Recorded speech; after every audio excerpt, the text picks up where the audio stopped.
Okay, well, welcome to week 2 video. Finally, had some technical issues and got those worked out. So hopefully, I'm sitting here now in my office at UT Tyler and going to record here. Hopefully, this turns out well until I bring my other equipment over here. Hopefully, you like this layout. I have some fancier stuff, but we'll see what we do with it later. So, getting on with what we need to do. So first of all, sorry for taking a while to get this to you, but here we are, and we're going to crank on from here. We do have several new people who have joined the class, so maybe the delay was good. It's for you guys. There we go. So instead of just talking once again over the slides, you've got the book you can read. I'm uploading the PowerPoints that if I was a lecturer just in the hall and we might be going through the PowerPoints, you've got those that help summarize things. I'm going to take that summary and summarize it more for you, so you don't just see the same information 3 different times. You can concentrate in more on what we're really talking about. So, what we will be talking about, management information systems, that's the name of the class, and how computer systems are used in different areas of the workplace, different workplaces, and where you're going to see it. Hints for you as we go along. Things. First of all, I'm going to give you a list of different words, keywords from each chapter, and on this list we'll have the page number it appears in the book, and then you can you'll see them in bold there on those pages for you to go into and kind of start memorizing what these terms mean. Look at them, not necessarily memorize them, but understand them. That's more what we're looking for. And unfortunately, how do we make sure that you understand them? Well, you'll see them again. And usually that's going to be like in our 5th week of class. We'll cover everything from the first 4 weeks on an exam. And we'll do ways to help you remember them better that way. Because once again, that's when you kind of cram them in real quick, right? So anyway, we've got ones in here of like business intelligence, chief data officer, chief information officer, chief knowledge officer, chief privacy officer, chief security officer. Now these are all different IT-related fields that just the large organizations will be all of them. The smaller organizations, one person will fulfill all the roles. And we'll talk about the importance of each one and all that part. Collaboration, what that is, and on down, plenty of words to look at. Supply chain management systems, knowledge management systems, management information systems, information systems managers, all these different things. So, I'm going to go down to our key points that we need to know through all of this. Read the chapter. This kind of gives you the area to really focus in on. One good thing, a hint as well, is if you see a list of something, it says 6 reasons why such and such, or 3 ways in which such and such does this. If it's a list, you might be seeing this list again. So that's a key. Ding, ding, ding. Look closer at this list. Kind of write extra notes down for that, right? As far as other things like these tables right here. As we're talking about business processes. What is a business process? What's a process by which you do business? Different ways of doing things that different things need to know. We're talking about here, it's a way to organize a workflow, the way in which your business operates, the way we get from point A to point B, and maybe production. Or even in the HR department, when we hire a new employee, there's a workflow. Or when you cut an employee, there's a workflow. What does the IT department do when there's a new employee? There's a workflow. Make sure everything gets set right.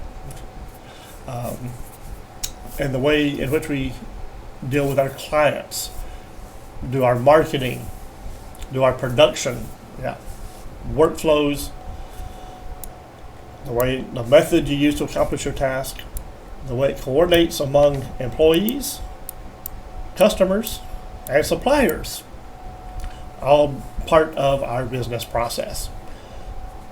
And so, if we're looking at a process in our manufacturing and production environment. So, what good is a company if they're not producing something, right? Every company has a reason for being. And so you get down to it, here's our reason for being. We manufacture X. Yeah. As a IT services company, my product was fixing other people's stuff. I also sold materials because sometimes in fixing their stuff, they needed a new one. So I had to have suppliers to get my stuff from so that I could sell it to my client and install it, replace what they did. I have to find out what's broken, all this process I would go through to fix their issues. So manufacturing and production, a company needs something that they're doing. So this is like the core of that part. The upper level management is not the core of the company. But you have all these managers, but what do? Hopefully in the end, they're producing a product or a service, doing something, and that's where you make your money, right? So, process of things is like, how do we build our product? How do we verify quality of the product? Producing the bill of materials for a product. We have to know what it costs us to make it. And so as we acquire the parts from the suppliers in order to produce this and then ship it out to clients, all of those are processes. Sales and marketing. Making the products alone isn't good enough. We have to be able to sell it to someone. So we have the sales team, and they have a way of going out finding their clients, right? They've got to maybe go to trade shows or knocking door to door. Sometimes that's what it comes to. I would go business to business, introducing myself and drumming up business for my clients that way. Making customers aware of the product. If they don't know it exists, they don't know they need it. Once they know they need it, and once you know that you have it, oh, hey, I've never thought about it. Yes, I need that, right? Commercials. Sell the product. Financing and accounting department, once again, how to pay the bills. You owe money to somebody, you buy the parts, you got to pay for them. Creating financial statements so that you can get investors or more credit from the bank so you can expand, whatever. Managing cash accounts. Human resources, like I already mentioned, the way in which you hire an employee. Here's all the forms we have to fill out. You have your specialist in that part. I don't do it myself. Yeah, you go handle this. You got this W-2 and I-9s and the whatever forms everywhere. Some of y'all know what I'm talking about. I'm just mentioning stuff my wife tells me about. She was my accounting person. So, yeah, all these forms, go do it. Evaluating employee job performance. You want to treat all your employees the same in the way in which we grade them, right? So if we're going to give somebody a raise or fire them, we need to lawfully look at each employee the same way. So we have the same scale, right? And it's not just, I don't like you, you're out. Okay. We have to have a performance, so the way in which we grade you on your performance needs to be the same. And once again, new person comes in, the way you do your benefits. I just got to do that last week. I just became a full-time employee here at UT Tyler. So I've been an adjunct or a part-timer. No benefits for that. Now I've got benefits. Yay. Health insurance and accidental death and dismemberment things and life insurance and the dental. Do you want dental? Do you want eye doctor insurance? All these options you got to go through. Nice little 16 steps to go through. No, 17 different things. Yes, I want it. No, I don't. And that way we don't actually accidentally forget a form. There's a process. And with our IT systems, our management information systems can help us make sure we do it all right. At this point, I'd say, are there any questions? But we're not in a classroom environment. So, yeah, raise your hand out there. No, send me an email. What are you talking about here? Or go check the book some more. All right, so of this thing, okay, oh, look, here's a thing that says in 2 ways. Information systems enhance business processes in 2 ways. Hint, hint. It's a list of 2 things. And they even have bullet points over here, right? You can see the bullet points up here. There they are, up here. Way up there. At home, when I record from home, I've actually got a green screen, and so just my body is more in front of the text, and I can actually point up here and point at the things. Here from my office, I don't have a green screen to back up here yet, so you get this set up instead. All right, so anyway, back to this. 2 ways in which we enhance business processes, or business, yeah, what it says. The way that information systems enhance business processes. Increase the efficiency by automating them. Okay, it's a repeatable process. You got to do the same thing. Why make a person do something over and over and over and over if we can have a system that can do it for us? Or make sure that we do our checklist right each time. And enable new processes that are capable of transforming the business by changing the flow of information. You may not have had all the stuff going to all the people that needed to know it. You were leaving people out somewhere sometimes. By automating it, we can make sure information gets to all the people that need it in order to do their jobs.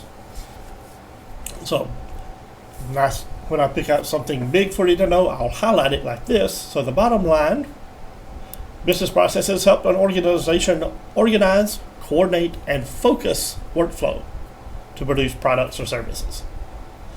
That's our main point right there. Now, different management groups. We've got different things going on in an organization, right? Well, we kind of need different systems for those different things. And so we have a transaction processing system. So this is kind of ordered things that are happening, such as the way in which we process orders. So our client sends something in, they need something, and the way we process it, transaction level. Material movement, as we go through our manufacturing environment, how does it go? Whoop, get back to there. Payroll, you kind of want that done right? Say, calculate it up right, do this, at the right time of the month each time. And if you've got direct deposit made, we want to make sure your money goes in your bank at the right time, because you probably have automated payments coming out of your personal account, and you want that money to come in at the right time, right? So, yeah, make sure it's all right. Accounts payable, so that's their company's bills, who we owe. We have transaction processing levels, make sure the steps are all done right in that, and other employee record keeping, all of this. So TPS reports, transaction processing systems, keep it going. And then there's stuff talking about how it's used in a certain company. Bottom line of that one is the transaction processing systems record the data from everyday operations, everything that happens, and we can record data off of that. So we can make sure what else is going on. Like if it's payroll, we've recorded everything that's been done, so we know how much we're paying the employees and how much of it's coming out over here. If it's our manufacturing environment, we've gotten that information about how much we're sending out the door, and even along the way, if there's issues that come up that can prevent a shipping on time, we've collected data through those steps. Our ordering system, information from that. Well, that feeds stuff into this system for the production. Right? We don't want to produce too much more than what's being ordered. And we want to be able to ship out. We have to have the capacity for shipping at the right amount at the right time. And so once again, that's how all this data moves through the transaction processing. And if you don't have the right stuff at the right time, it can cause issues. An example, I had a client who was needing a new server. So now you don't just go out and order a new server if you don't need a new server. That's just like a $10,000 to $15,000 computer. It's high-end processing, high-end storage, all this, because it's it's your main brain for your organization. Well, I said they needed it. I ordered it from this company, from the manufacturer. Happened to be in China, and this was like in the November of 2019. Poof! We get here in December, it's there, no problem. It was supposed to be 4 weeks. I had it in 4 weeks. About that time, I had another client that needed one, so I go and order like the same thing. It's supposed to be 4 weeks. Well, 4 weeks comes and goes, it's still not here. Oh, I try to check on things, contact, oh, well, it's going to be 3 months. That time gets, oh, give us another month or two. It's sitting on the dock in China. But with COVID hitting, we don't have enough employees here to do this, and our shipping's delayed, and blah, blah, blah. And I come down, oh, it's going to be 6 more months. It's a total of 11 months from the time I ordered to they were going to deliver. And once again, this is an expensive thing. You don't just order this if you don't need it, right? If we need it, we need it. We don't need it a year from now. And so, because of their delays, their inability to ship at the right time, whether it was they weren't able to get the parts from their suppliers to build it to ship to me in time, or if it was actually sitting on the dock ready to ship, and there was a shortage of the port authority people or customs or something was wrong in their supply system, and I could not get my server. So we canceled that. I went with a different company, and 3 weeks later I had a server that I needed, but I had to drop them because they could not get their information together. So that's the importance of having our transaction processing systems that can feed that data as we need it. From there, business intelligence. Ooh, we're going crazy here. So, once again, from all these different things, you get different information. Now, the transaction processing is down here at the daily level, and you'll have your managers here that can see what's happening and what they need to do for their day-to-day operations. The next level of managers are trying to coordinate between different functional groups. And so that's where business intelligence comes in. They get billions of pieces of data from everything from customers to suppliers to business partners, and this is where we have to put all that together. And so if we can't get the right suppliers, this tells us if this supplier isn't being able to supply, we're not going to be able to ship here. That's why we may need to go find a different supplier. Yeah, these guys down here are just running their daily jobs. This one here is the one that's, because of this data, we can see we need to change here. Next level up with that business intelligence. So you have direct, control, communicate, planning, decision making, all that part. Once again, the transaction processing systems gives us the data. The business intelligence systems lets us apply that data to help make decisions. And then management information systems, once again, that's the managers, helps, we can ask questions and the data give us the answers. Things like, how far behind in production are we this quarter? And then determine how many more workers do we need if we want to increase production. With our current situation, can we actually fulfill a big order that's coming in? Or no, we don't have the people for it, whatever, this is our max we can do. One of the things I did at Texas Instruments in semiconductor wafer fabs, is we collected the data each day to generate a report of how much the yield was at each step along the way. Once again, that would be like the transaction processing, data.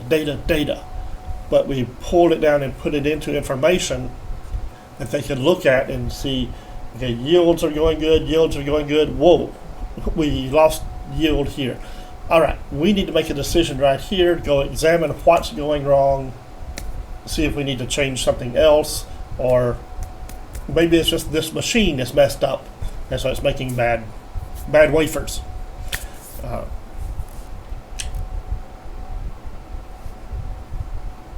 So, management information system is used by managers throughout the organization to help them in directing, planning, coordinating, communicating, and decision making. And decision support systems, our next one. These feed up to the next level. I see. With that, it's like, well, what is every company worried about? Profits. See, so yeah, are we able to make them? All this kind of stuff. Can we do this? Can we get this out on time at this level? Now here, what it comes up to the financial guys. What price should we charge for it? I say, because hey, we're able to produce it all, but at what cost? All right, that's these guys. So we're gonna have to raise the price to our clients, or find me a supplier that's cheaper. Because we want profits, right? What companies around that's not in there to make profits? Oh, but you shouldn't do that. You just should be all about paying your employees this and this and that. Well, yeah, you want to keep good employees around. So that helps us make a decision on how much we're going to pay our employees. And if we're having good profit sharing or something that makes the employees happier, so we can keep the skilled people around. They know how to make this company good. Let's keep them here. We've already got them trained. Keep them going. But if they're all wanting raises, we're either going to have to make a cheaper product. I've been to McDonald's lately. Okay, make the burger smaller, make the burger smaller, make the burger smaller. Let's make it out of pink goo instead of real beef. Whatever the thing is, let's make the buns where they never turn green. Because, okay, we'll make it out of fake wheat, not real wheat. I don't know what they're making those things out of now. But sometimes you set it over here for 3 weeks and it hasn't ruined. And so maybe that tells you I shouldn't eat it to start with, right? So they're bringing the cost down because they try to reduce the cost of the product because the cost of making it is going up. And the only other option is to charge more for it to the customer. But sometimes you get to a certain point that the customer's not going to pay any more for it. They'll go somewhere else. So yeah, we got to keep it here, and that's what this kind of system can tell them. What can we do to maximize profits, minimize cost, and still remain competitive? Because if you can't remain competitive, you're going to go out of business. If the cost is too high to you, you're going to go out of business. And so decision support systems use complex what-if questions. Because it's like, what if we raise the price? What if we lower the number of employees? What if we do this? What if we do that? And it can generate results, theoretical results based off that, using data. Executive support systems. These are for your upper level guys, the CEO, the CFO, these guys. This is where they're going to look. They don't want all the details, normally, unless you've got a micromanager. So we're going to give a dashboard of, here's the rundown. Yeah, everything's looking good at these sites. This side has an issue. Okay, we can do this. So executive systems help managers make strategic decisions. It's like, okay, we need to expand over here. We're doing a lot of sales, or there's cheap land that we can expand our manufacturing and stuff in here. We can get good employees. The economic development people offer us a good deal over here. Maybe we can go here. All these different things to help them make strategic decisions that affect the entire company. Now, you don't make strategic decisions every day. These are for long-term goals. we go down to that basic TPS systems of transaction processing. These are our daily things. We can change things up here for our daily things. And these are longer term goals, longer term goals, longer term goals as we go up that chain.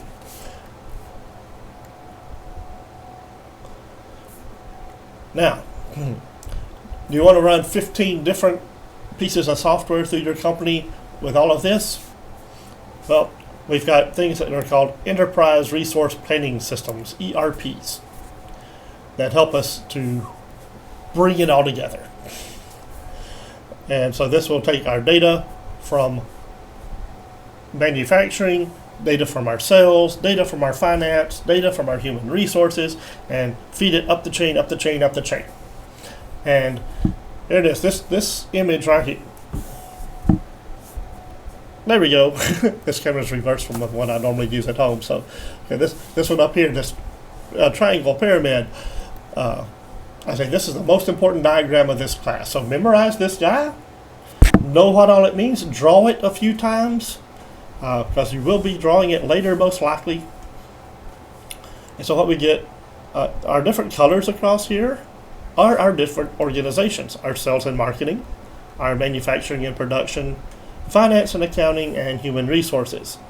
And notice those start wide at the bottom, go up to the top. They're people and managers and managers and managers all the way up to the CEO at the very top point. And they want to get data across their system. And not just across from one to the other, but notice there's things on the outside of each of these. So we have suppliers and business partners out here. And so we have to get stuff from them. So that's our supply chain management systems. So software that we can link into their systems. And so they can let us know as they are being able to supply stuff, we order stuff, and whether they've got it or not. And that helps us know when it's going to come in, so we can keep our manufacturing running and don't have to shut down the line when they do something. That feeds across then, once again, well, our sales and marketing people, once again, they're the ones who are also setting up for who we're going to sell it to, our customers that we're going to send to. Because if we don't have customers, there's no reason to make it. So if they're promising someone, I can get you 10,000 units by the end of the month, we've got to make sure our manufacturing and production people can produce it. That we have capability in that production line. You know, the machines aren't broken down.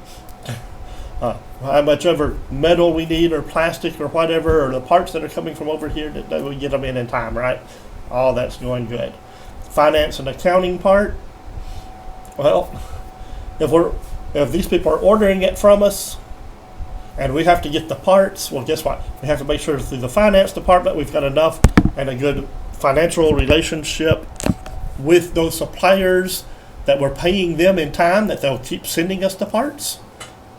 And that customer that's ordering it, that we trust them enough to pay us for the stuff we're going to make. Because if in the end, okay, we got you 10,000 things and go, and oh, well, I can't afford it this month. What happens? We're stuck with a bunch of stuff that they're not buying.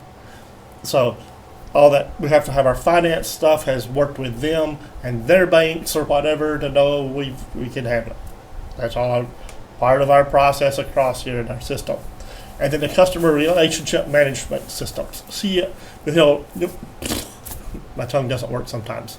CRMs, customer relationship management software. This is stuff that's going to help us keep good relations going with our clients. Email systems, document management systems for whatever we're dealing with them. Plus, once again, you want to keep it a good thing. You don't want to send too many emails. My spam folders are,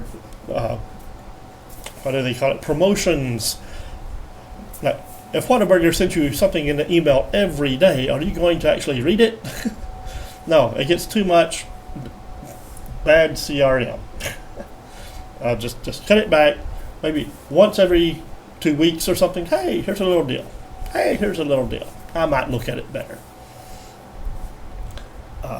So that's some automated things that they go crazy on, right? With different parts in the CRMs. But see, these things that go all the way across. Now, if you look, there's an oval that goes up and down. This is stuff, our knowledge management system, and our enterprise systems, feeding information. What is a knowledge management system? Everything we know within our company, how we make our product, our processes, that's ours. And we need to know how that's done. So a new person comes in can learn what to do. And just also the other ways in which we handle anything. And see, once again, this is something that goes across all the organizations. Sales and marketing has knowledge. Management and production has knowledge. If you'll have our engineers, our designers, developers, whatever. Finance and accounting, human resources. It's not just a rubber stamp that someone comes out, this is what you do human resources. No, you got it tailored for your company that fits your environment. And once again, this stuff can all work together up and down through a company with other document management and controls over who gets to what. Because there are things in human resources that the sales part people don't need to see, right? Do they need to know how much everybody's paid? Do they need to know everyone's social security numbers? Do they need to know what healthcare plan you've got? No. There is a separation, but some things do need to go across, and that is the good systems, management information systems. All right, so once again, memorize this, and once you know all these different things and how they work together, well, that's what most of the class is about, right?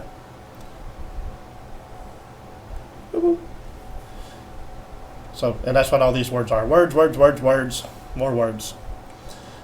Now, when we get, with the addition of the internet, now what is the internet?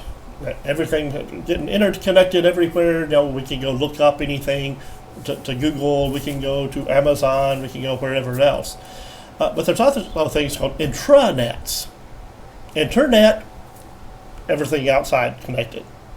Intranet is internal. So I can have something where I log in and just handle things within my organization. And so we'll have, it's like a web server based thing. So once again, my document controls, our contact directory, anything I need to know somebody else in the company here, or if I want to go look at the reports of even all that TPS system data can be done on the intranet. And even if I've got multiple locations around the world, Texas Instruments I worked for, well, we had facilities in Dallas, we had stuff in India, we had stuff in Malaysia, and so thing I did had dealt with a lot with a guy that was in Malaysia. And so we can go through our intranet and talk to each other and keep coordinated with that, without it being all over the public outside world stuff. This is secured internal. Even at multiple sites, it can secure internally using the internet, but secured communications. We use things like VPNs, you'll hear virtual private networks, not for your random viewing on the internet. That's not what it was designed for. It's lock different sites together as if they're one. Extranets. That one sounds weird. What is an extranet?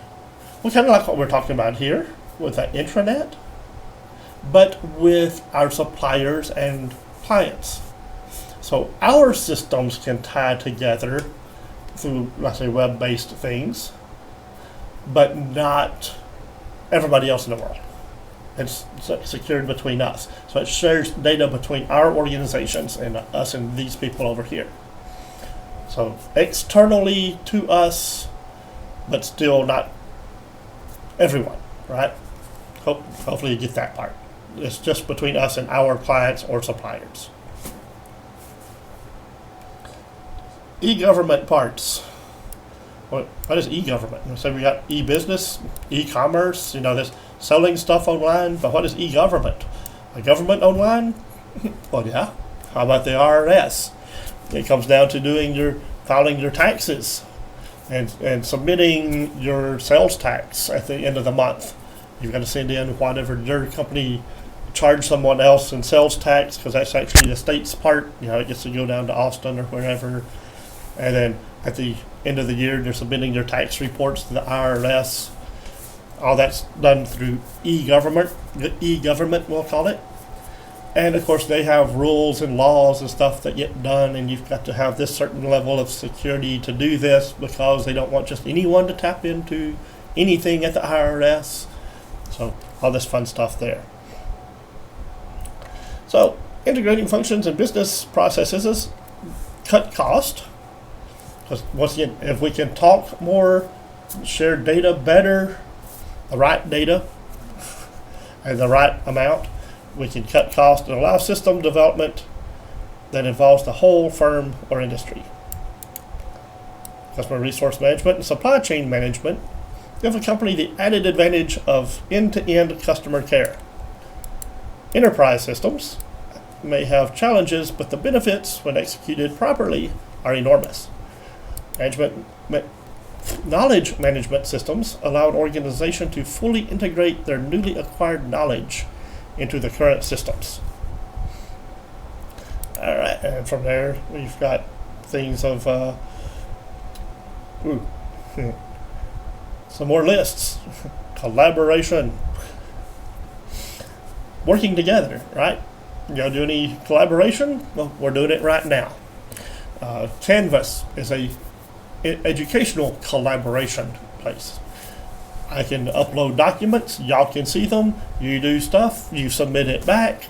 There's the discussion groups where we can share things. That is working with others to achieve a shared and explicit goals.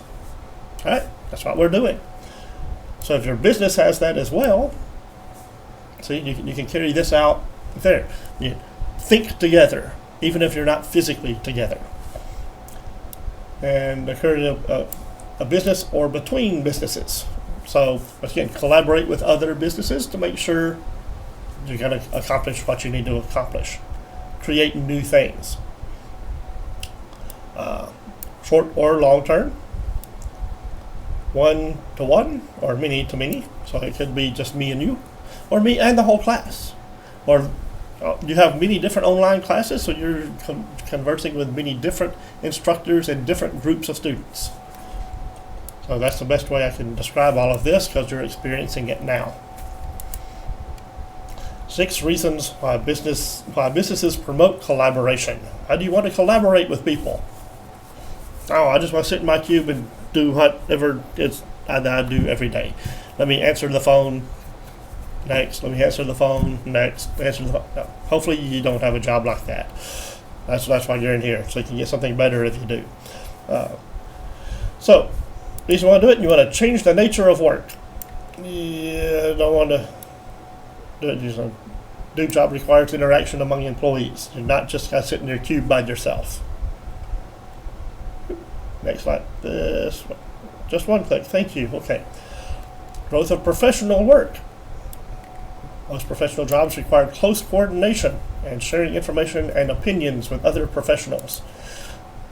Kind of like Facebook, but not as big with opinions. Yeah. So, changing organization of the firm. I say more firms have been flattened, and the expertise and decision-making powers are pushed down to groups and teams. So, meaning, we don't have workers here, and then managers over them, and then managers over the managers, and managers over the managers over the managers. Yeah, when I first started working at Texas Instruments, they prided themselves. It was like 4 layers between any employee and the CEO. And man, it was great when we started. Then one of the places I started working, we had so many layers of management sprung up. We would start the morning at 7 o'clock was a meeting between a certain group of people to prepare for the meeting that was at 8 o'clock to report to these management people. And that meeting was so that they could get the data to report at the 9 o'clock meeting to these people. And then that meeting was for the 10 o'clock meeting. So it's like 4 hours of meetings every morning just to say what state we were in from yesterday and to prepare for today. If you have an 8-hour day, that gives you 4 more hours to go do the actual work. And then You'd have meetings with your boss to say, why didn't you get everything done? I was in meetings all morning talking about what I need to do. And so now I'm here to tell you why I don't have it done yet because I was in the meetings.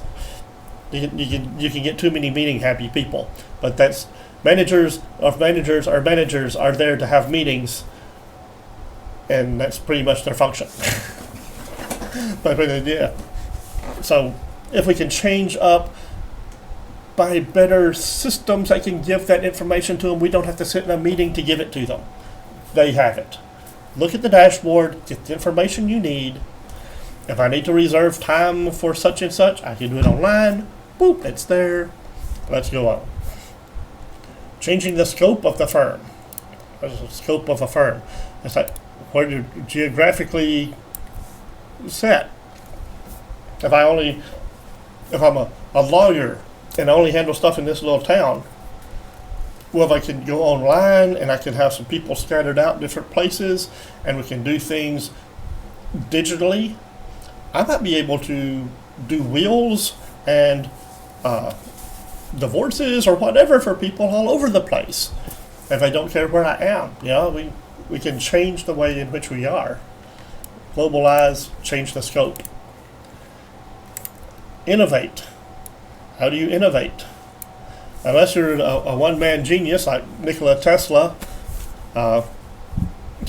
you might want to bounce ideas off somebody else. Come up with a solution better. You can be like Edison, who just, he got great ideas from Tesla, and takes his ideas and, hey, look what I did. No, he stole that from Tesla and changed it or something. Those two were, yeah. AC power, no, DC power, AC power, yeah. Anyway, changing culture of work and business. Well, tell me, what is something that has recently changed in the culture of businesses? Well, since this version of this book came out that we're basing this class off of, when COVID hit, many people went to work from home. And they saw, okay, it's feasible to do this.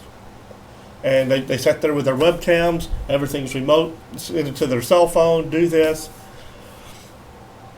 But there is something lacking in our ability to organize together. Everyone became isolated. And while some of the jobs can be done in an isolated environment with collaboration by video, there are some things that are still better face-to-face. If you have a client that needs to come talk to you, sometimes face-to-face is the best way, rather than just talking on the phone. One of the things ticks me off the most, I don't know how many of y'all have Frontier Internet or Optimum Internet, but when COVID hit, they actually shut down a lot of their storefronts where you could actually go in, pay your bill, talk to somebody, drop your equipment off that's broken or something, or, okay, I'm ending my service with you, here's your stuff back. No, now you have to go online, you have to go here and request this. But my service isn't working. Well, go online and fill this out and do this. I can't get on the internet because my service isn't working. And so everything became internet-based. And when the internet company doesn't work, you can't report to the internet company that the internet isn't working, and they don't care. There was nobody you could go and hold accountable face-to-face. And so that's one reason why, even with things right now, one of the first things that our new president said in one of his very first executive orders were all the government employees must report back in person, work in person, because the American taxpayers that are paying for these services want to see them. They want that face-to-face interaction. And since they're the customer, you need to do what the customer needs to be done. So, and they're not just the customer, they're the boss in the end. And so, there we go. So we need to, once again, change that culture. The culture of the work has changed, and we need to change it back some now. It's okay for while we needed it, but okay. A social business. What is a social business? Well, you got social networking platforms, right? Like Facebook, Twitter, all these things.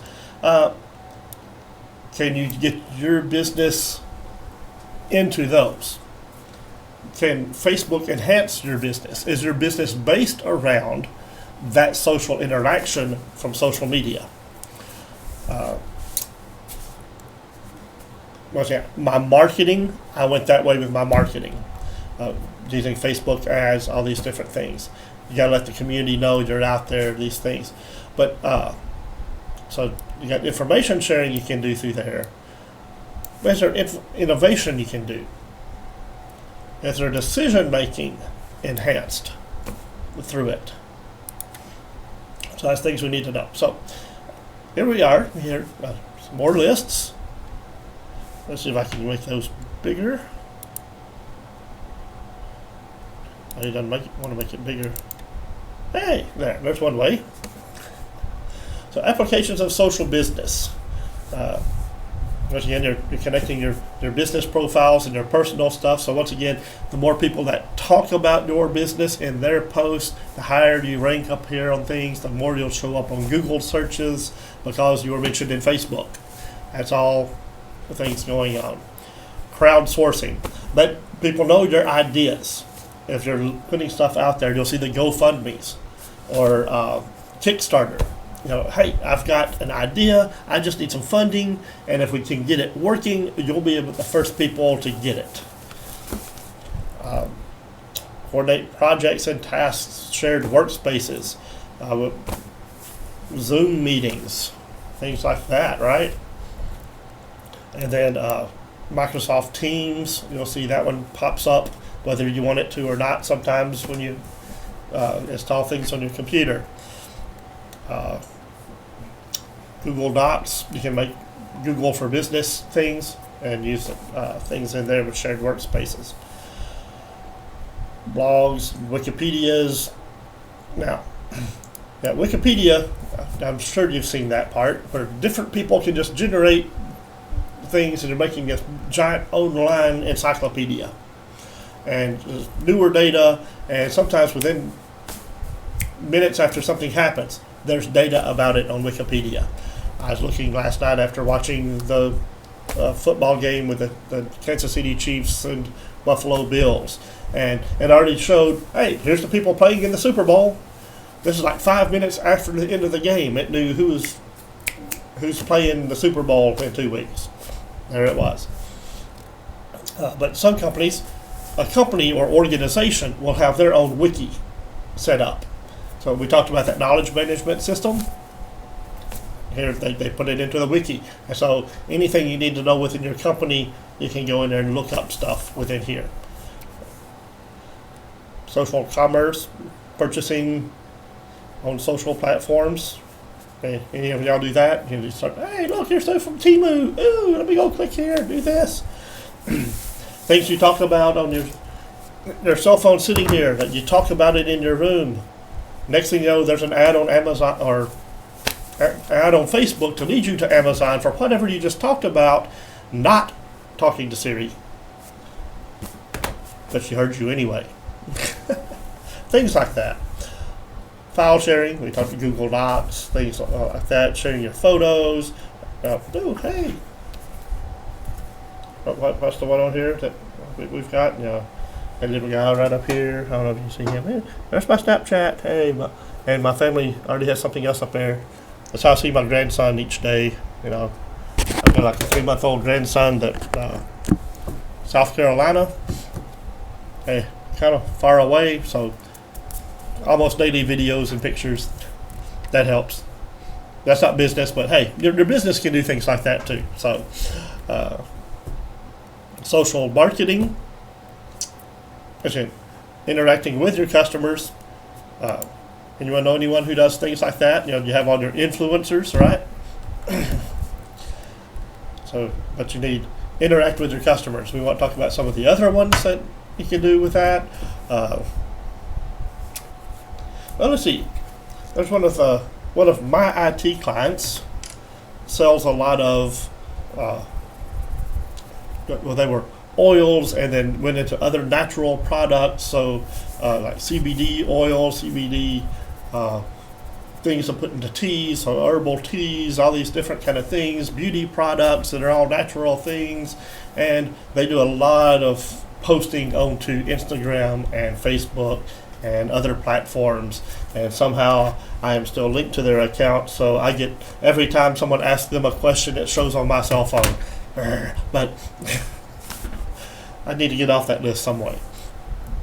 But I can see how effective it is because I see them getting all that data all the time. And then if something goes wrong, I see that too. And then the communities, a big one that I'm part of as a software engineer, there's a place called SourceForge. And so if I have a coding question, I know how to do this in a different language, I need to do it in this one. How do I do such and such over here? And you post it up here, or I'm getting this error, and other people will answer your problems. And a lot of times you'll have like Microsoft's knowledge base, something that goes wrong, that Microsoft Word is messing up, or Outlook and it's doing such and such. What can I do for this? And the Microsoft expert will come in and tell you all the stuff to do over and over again that you already said didn't work. That didn't work, that didn't work. Yeah, do this. I did that didn't work. So they just repost things. Yeah. But yeah, open forums to discuss things. All right, let's see if I can make that go away now. Yep, okay. On to the next one. Now this is benefits of collaboration. So how can you benefit in collaboration with productivity? Well, interacting together, you capture knowledge and solve problems more rapidly. So once again, if you're just trying to solve a problem on your own, you might not have had the expertise in this yet. If you raise the question to somebody else who has gone through it before, they may have the answer for you and come up with more people working on it than just being isolated. And hopefully fewer errors, we hope. Quality, can we increase our quality by that? Well, the same reason being corrective actions faster. That's like I said, well, the data that I talked about that I gathered, and the more people that looked at where things were going wrong, the more often they looked at it too, the faster you can see something going wrong. You can see a pattern, and hopefully more people seeing it, they can see the pattern sooner and say, oh, we had that problem over here. Here's how we fixed it. You can fix it over here kind of the same way maybe. Innovation. Once again, someone else's stuff might key you for a better idea, or what you're doing key them to a better idea as well. And so diversity and the wisdom of crowds. So I said crowdsource? Well, that's funding. The wisdom of everybody kick in a little, we can make a lot, right? Customer service, financial performance. So there's 5 things that can benefit and how they can benefit. So remember those guys. What do we need to collaborate? Well, that one, yeah. Then there's interactive things here, cloud collaboration service, blah, blah, blah. Share. This is where you're going to get most of your stuff nowadays, right there. Microsoft SharePoint. You might have an organization that has IBM Notes. It's an older system. I haven't seen it used as much, but it's probably better than the Microsoft. Microsoft has much better marketing. They can get out there and share it. And once again, they've made a deal with the colleges that, hey, while you're a student here, you get discounted or free access to stuff. Why? Because when you get out of the college environment, you got to go into the professional environment. You already know how to run all this stuff. So if it comes up, you need to make a decision between all the Google Docs and Google Drive and all of this part, or the Microsoft that you already know how to use. Which one are you going to go with? Well, now you can pay us the big money because you're using it in the work environment. So marketing.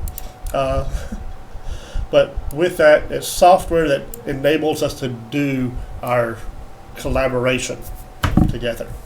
I say Google has come a long way. There's organizations that will use them because they're cheaper. So yeah, if you're using these items in the professional environment, they do charge. But maybe it's something like $7 per employee per month.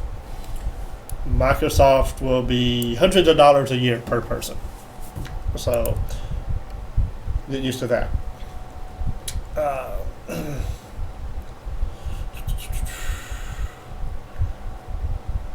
There's social networking tools for the enterprise. So this is like Facebook within your organization. Things like Jive and Yammer have been popular a while back. Haven't seen them lately, but they could be out there still. So important graphic here. When you're trying to collaborate with people, 4 different things that can happen. How do you do this collaboration? Are y'all going to be meeting at the same time in the same place, meaning face to face? Then you need a conference room that you're all going to be in, and once again, you can do wall displays. Got your big marker board over here, whatever you're drawing on, and you can do it. But what if you're in different places at the same time? If I'm drawing on a board, I kind of need a camera in there. We're going to have to, usually we just had the little microphone sitting in the middle of the table. And you try to talk, and hopefully they can hear on the other side. And then now we're streaming video. We can put the video up, and we need two-way communication, something like Zoom, where we can talk, and then we can share desktops. So that's here at the different places. You're going to have video conferencing, instant messaging. Sometimes if we're in a Zoom meeting, someone can type and ask questions, and someone at the side is in charge of telling people who are speaking what the people online are asking, so they can get a response. But sometimes you have people asking questions in the room that are not on the microphone, or the speaker's on the microphone, so the people remotely can't hear you. So that's part, you have to keep that part in mind if you want good collaboration with same time in remote different places. So now, when they're all in the same place, it can be different times. Same place, different times. While we're working in shifts, you've got the people who come in from 8 o'clock to 4 o'clock, a group that comes from 4 until 10, and another group that comes in from 10 until 6 or something. If you do it in 8-hour shifts, somewhere I did some math wrong in there somewhere, but 8-hour shifts, you can do 3 shifts a day. And like the police department does that. But sometimes you need to collaborate between the different shifts, even though you're in the same place. And so you're going to have handoffs between the different times. You may have, displays in some place, like here's the marker board, and we keep a list going here. If this is what's going on, and you've got to update that list, and so the different shifts will see like what the last shift did. And you have a team room where all this is. Once again, as you're coming on shift at the police station, they'll have, you'll see them when they all gather in, and the police chief's up there giving them the talk for the day, and then, okay, you're over here, you guys are over here, and go. And then you'll see sometimes you come up to a parking lot, and you'll see 2 police cars are sitting there together, and they're not talking through the window to each other. Yeah, it's probably a shift change. This one's been on patrol in this area. This one's coming on patrol. And so he's telling him what all has been going on. And so when he leaves, this guy can take over. They're not just sitting there sharing donuts. There might be some donuts. But, they're handing off. It's a purpose is happening. That is their team room because they're out and about. This guy got his information back at the office. Now he's out here. Now this one's going, and he's going to go back and change clothes at the locker room. Now the fun part is they're in different places at different times. And that's asynchronous if you're doing it at different times. All right. So yeah, there's our. We'll cover these words here in a minute. So different people, different places, different times. Yeah, that was like my guy in Malaysia I talked about. I've got stuff I'm doing. He's got stuff he's doing. If he picked up the phone to call me while he's having a problem, guess what? It could be 3 o'clock in the morning. I'm asleep. But sometimes we got those calls anyway. So how are we going to handle this? Email's the greatest way. It travels around the world in milliseconds. It is blogs. Now the bulletin board they're talking about is not the little cork board on the wall. Have someone in a different place going to see it. Now bulletin boards were an electronic posting place. So we're going to get in and post it online where they see it in our own little world thing. Blogs, you know what a blog is. Asynchronous conferencing. You record something here that they're going to see there later, then they will record something that we can see. Group calendars. Very important. Used everywhere. Version control. I'm creating software. Somebody in a different area, different time is working on some of the same stuff. My version control lets me lock in the changes I did. They put in theirs. Any changes we're doing goes into a central location, but still protects. And so if I'm working on something and he's working on something that's in the same spot, it keeps us from stepping on each other's toes. So, same place, different place. Same time, different time. Know these terms right here. Different places are remote. Because your main place and then remote places, right? Same place, we're going to refer to that as co-located. Co-located, same place. Yeah. Same word, just different word.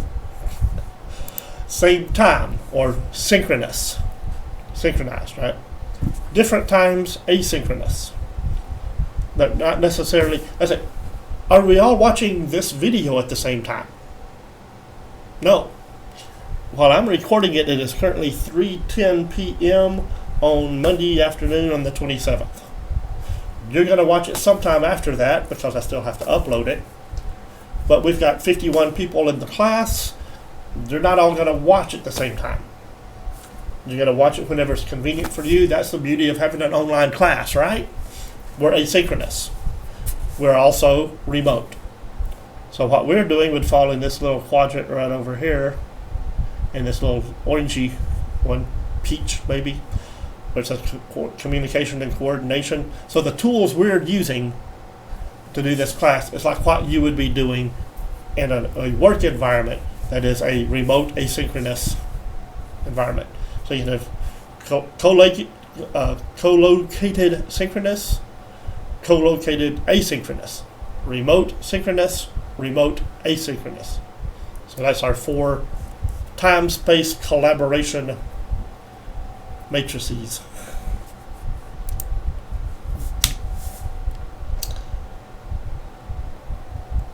And then, hey, look, there's some questions. You may be seeing some of these questions later. Because I gotta do some kind of homework this week. And so, between this, this is a very important, another very important graphic, like our triangle. So expect to see homework coming up concerning that triangle and this matrix.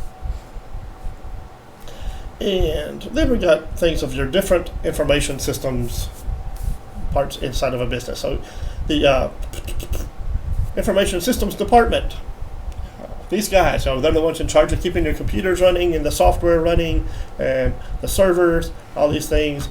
You'll have your programmers. Now every organization doesn't have a programmer. sometimes they're using software somebody else developed, but someone does need to make sure it works right, isn't configured right, and under normal IT guys, they're worried about Microsoft Windows running on their PC and their email working. They might not be the same guys making sure that your accounting software is working or the CSM software is working or tailoring it to work with your organization with SAP and different things like that.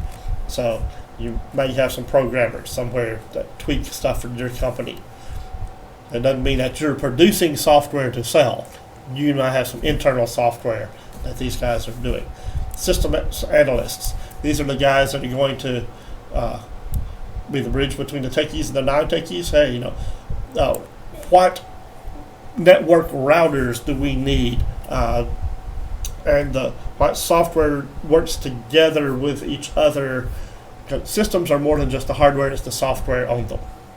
And so the analysts are the ones who are going to help make all of this work together, make sure we have the right things to work together, and may involve programmers in there to help make that happen. May involve the information systems people who are taking care of the hardware, things along that way. Then you have the guys in charge, Chief Information Officer, and so he's the guy over all of the IT stuff, software, hardware, processes, security. If you got big enough, you got the Chief Security Officer separate from the Chief Information Officer. He may report to the Chief Information Officer or directly to the CEO, but he's in charge of making sure you're trying to get hacker proof.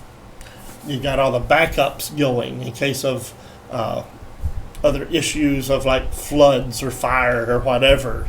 You got to secure your data somewhere and protect your users, your employees, your critical information. I say that information management stuff, that knowledge systems.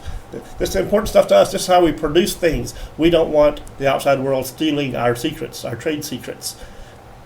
That's kind of fall under his domain there. Chief Privacy Officer.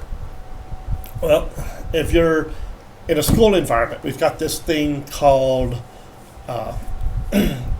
is this the FERPA? Yeah, this FERPA for your financial, all your grades, all this kind of stuff. That's private data.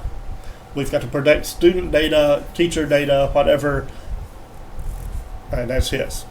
In a healthcare environment, you've got HIPAA. So health information. We can't just release, Joe Blow has diabetes. This guy has heart issues. Let's let everybody in the world know about this. It's kind of strange watching football games. And, we're going to update you on every little thing. It's a sprain here. He's going to be out for this long. Oh, he's got this, and he's down with this. And this. I guess they don't have HIPAA in the NFL. I don't know. Chief Knowledge Officer. Help you know how to effectively deal with knowledge management systems. So once again, it's breaking it down. Security officer has one level. Knowledge officer has another one. You don't go to this guy can help protect it, but he's not in charge of putting it in and maintaining it and giving you good access to it. This guy's going to be able to. Just storing the data doesn't do any good. You got to be able to use it, and this will be up to him to help you do that part. Chief Data Officer. Once again, tons of data. See, we took that part away from the other guy. Now we broke it down. This guy that might report to him.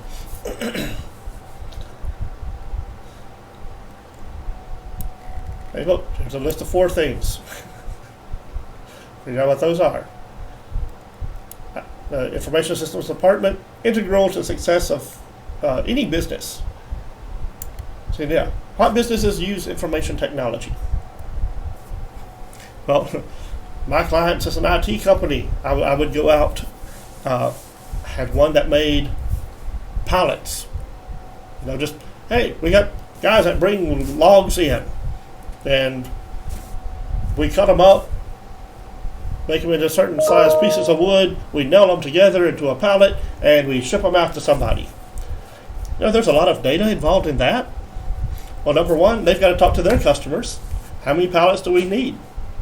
Well, I help create a system for them to say, well, this guy wants, he's going to be carrying really heavy stuff on his pallets. He needs 6 pieces of wood across the top. And, oh, they need to be oak. Well, this one, his stuff's lighter. He just needs 5 pieces of wood, and he can go with pine. So his are going to be cheaper pallets than these. And, we'll need 1,000 of those shipped 500 miles to this location, or we need 250 of those shipped 2,000 miles over here. Have to have a system that can come up and give them a quote. And so these two, they'd have to spend about an hour calculating this up. I designed a programmable Excel spreadsheet. Click, click, click. Here you go. Here's the price per pallet. Oh, you want 1,000 of those? This is the price. You want 10,000 of those? Boom, here's the price. You want to change up? Let's do so many nails per board. We normally do 2. You want 3 as more secure. Okay, we can do that. Also, they had federal requirements. Did you know there's federal requirements for pallets? Who knew? But they've got a furnace that they put it in there to dry out the wood. Not burn the wood, just dry it out. Because you bring in wood, there could be bugs inside the wood. And so you put it in this furnace a certain temperature for a certain amount of time, and it has to be monitored. And so if that temperature ever goes below a certain thing, or it wasn't in there long enough, that pallet may not be legal to send out of the country. So if they're selling this pallet to a company that's like packing up tomatoes and going to ship the tomatoes to England, England has rules that say you can't be sending us in bugs in here with that. That's how we got fire ants all through Texas. As some bad shipments came in to the Houston coast, fire ants from the jungles of Brazil or something came in on the bananas, and whoop, now we're plagued with fire ants. So we have systems that can help prevent that. And usually, anything that's developed is usually because somebody oopsed somewhere. So we come up with it. Another company I've got, die-cast company. They melt aluminum and pour it into the machines that die press here, and they've got things that have sensors over here so people don't get caught in the machine when it's cutting the metal. You ever watched one of the Star Wars movies when they're making all the clones things? Not the clones, but the droids, the droid factory, and that's one of the lightsabers gets cut and stuff in there. You don't want people to get cut by these machines. They need more sensors in it. You'd think as advanced as these Star Wars places where they would have better sensors, right? We got all these sensors to keep track of. And all the way down to, I got 93-year-old men who need their emails to work.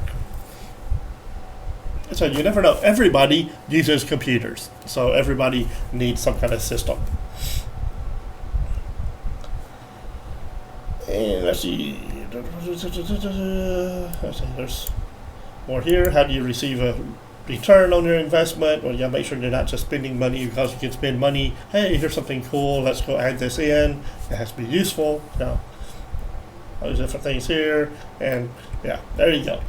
So once again, I'll be uploading y'all some things to do. And now that I've got all my technical issues worked out, I can generate next week's, or actually this week's, week number 3, chapter number 3. This was for chapter number 2. So I'd say I'll see you out there. But if you have any questions, come see me in my office. For those who ever come to campus, COB315, office number 8. And I had to meet you face to face or talk to you one-on-one, or we can do it by email. Y'all have a great week.